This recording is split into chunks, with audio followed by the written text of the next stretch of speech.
Amidst a sprawling desert, perched on a lonely hill, stood an ancient palace.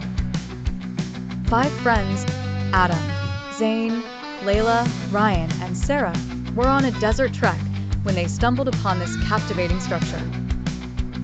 Its weathered walls seemed to whisper tales from the past, and the slightly ajar door creaked eerily, as if beckoning them in. Adam, ever the adventurer, exclaimed, "Let's explore inside. It appears to be a royal palace from another era."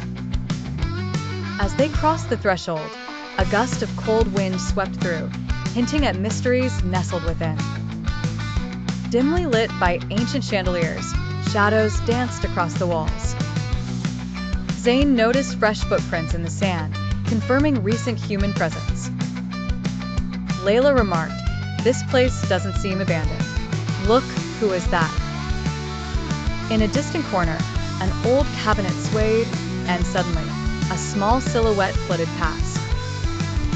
Hearts racing, but determined, Ryan encouraged, "We're in this together. Nothing will happen as long as we stick together." As they approached the cabinet, a hidden door swung open, revealing a staircase spiraling down. Venturing below, they found themselves in an empty hall, its floor adorned with a mysterious glowing emblem. Adam touched it, illuminating the chamber and summoning an enigmatic voice. "Those who enter leave only with truth." The friends were taken aback.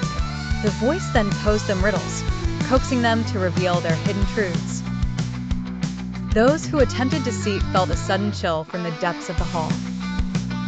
Emerging into the light of dawn, the palace morphed behind them from regal splendor into dilapidated ruins.